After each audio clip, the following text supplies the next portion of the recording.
Assalamualaikum dan hai kepada Dr. Selamat dan rakan-rakan sekalian. Kami dari kumpulan Musang King akan membentangkan tajuk teori isyarat.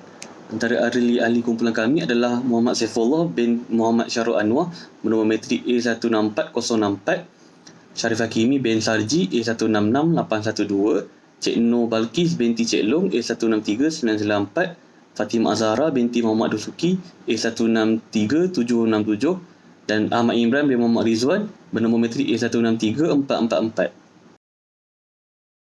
Assalamualaikum dan selamat sejahtera. Saya Cik Nur Balkis binti Cik Long A163994. Saya akan terangkan mengenai maksud teori isyarat. Apa itu teori isyarat? Okey, sebenarnya teori isyarat bergambarkan tingkah laku dua pihak, individu dan organisasi yang mempunyai akses kepada maklumat yang berbeza, iaitu maklumat asimetrik. Teori isyarat ini dicetuskan oleh Michael Spence dalam kajiannya yang berjudul Job Market Signaling pada tahun 1973. Kemudian, teori ini dikembangkan lagi dengan pendapat Stephen Rose pada tahun 1977, di mana teori isyarat berpendapat bahawa kewujudan maklumat asimetrik juga boleh diambil sebagai alasan bagi syarikat yang baik dengan menggunakan maklumat kewangan untuk menghantar isyarat kepada pasaran.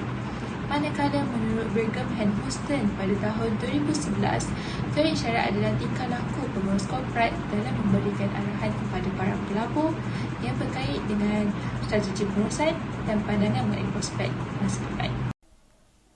Saya Fatimah Azhara, saya akan meneruskan dengan asimetrik. Menurut Ziklet pada tahun 2002, asimetrik berlaku apabila individu yang berbeza mempunyai pendapat yang berbeza untuk sesuatu maklumat. Maklumat mempengaruhi proses membuat keputusan. Individu membuat keputusan berdasarkan maklumat awam, iaitu maklumat yang bebas dan maklumat peribadi. Maklumat awam adalah orang awam boleh mengakses maklumat secara bebas, dan maklumat peribadi pula hanya tersedia untuk subset orang awam sahaja, iaitu hanya orang tertentu sahaja yang boleh mengakses maklumat tersebut. Dalam erti kata lain, teori isyarat memperolehi maklumat daripada individu, produk atau organisasi yang tidak tersedia oleh orang luar. Maklumat yang kita perolehi itu boleh dijadikan positif atau negatif. Seterusnya, kita teruskan lagi dengan fungsi teori isyarat, iaitu bagaimana proses maklumat ini disampaikan daripada pemberi maklumat kepada penerima maklumat melalui proses signal atau proses isyarat, di mana penerima perlu memerhati atau mentafsir terlebih dahulu sebelum penerima memberi pandangan atau maklum balas tentang maklumat kepada pemberi maklumat. Di sini kita boleh lihat bagaimana proses isyarat ini diberi, kerana proses isyarat ini merupakan proses pertama yang orang lakukan untuk menilai prestasi syarikat. Garis masa teori isyarat bermula dengan Thorsten Veblen, iaitu pada tahun 1899, Theory of Leisure Class, yang mana isyarat ditentukan berdasarkan kepada status, pangkat dan kekayaan individu. Yang kedua adalah Michel Mauss, iaitu pada tahun 1924. Isyarat ditentukan berdasarkan kepada hadiah yang diberikan kepada seseorang. Yang ketiga adalah Michel Spence, iaitu pada tahun 1973, iaitu Job Market Signaling Theory, yang mana isyarat ditentukan berdasarkan kepada tahap pendidikan seseorang untuk mendapatkan sesuatu pekerjaan.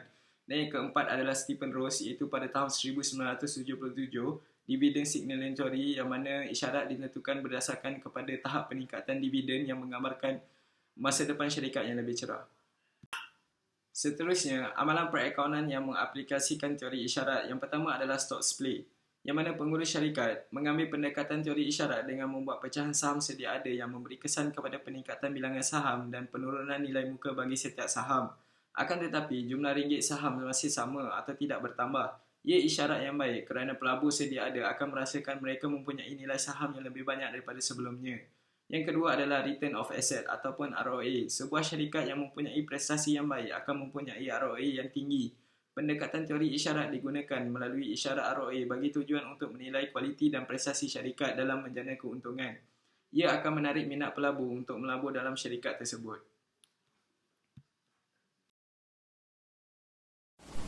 Assalamualaikum, nama saya Muhammad Saifullah. Baiklah, seterusnya kami akan membincangkan mengenai kajian kes. Kajian kes kami berdasarkan kes mahkamah di antara Jerry Jewell dan juga Maryland Real Estate Commission.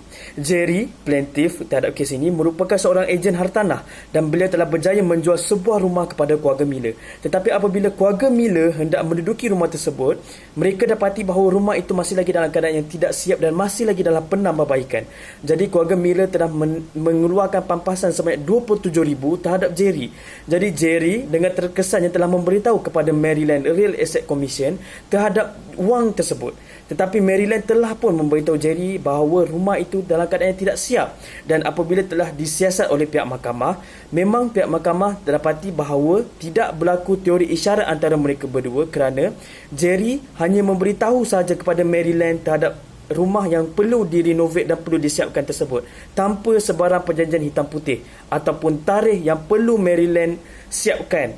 Jadi keputusan mahkamah telah mendakwa bahawa Jerry terpaksa membayar sejumlah wang sebanyak $27,000 tersebut kepada keluarga Miller kerana beliau tidak berjaya untuk menyiapkan rumah yang sepatutnya apabila beliau menjual rumah tersebut kepada keluarga Miller. Sekian, terima kasih. Seterusnya adalah aplikasi teori kes Jewell versus Maryland Real Estate Commission. Yang pertama sekali adalah pemberi isyarat, iaitu Maryland Real Estate Commission. Kemudian adalah isyarat, iaitu hartanah yang tengah diubah suai untuk dijual. Kemudiannya adalah penerima yang terdiri daripada Jewell, iaitu seorang ejen hartanah. Dan yang terakhir sekali adalah maklum balas, iaitu hartanah tersebut telah berjaya dijual kepada keluarga Miller. Berdasarkan pembentakan kami dapati bahawa teori isyarat adalah apabila dua pihak berkongsi maklumat yang tidak didedahkan kepada umum, dan juga teori isyarat amatlah penting bagi mengurangkan kesan maklumat asimetri bagi memastikan dua pihak tersebut dapat memahami maklumat yang telah dikongsikan bersama. Slide terakhir adalah rujukan bagi pembentakan yang telah kami lakukan. Rujukan pertama adalah berkaitan kes mahkamah Jerry Jewell dan Maryland Real Estate Commission.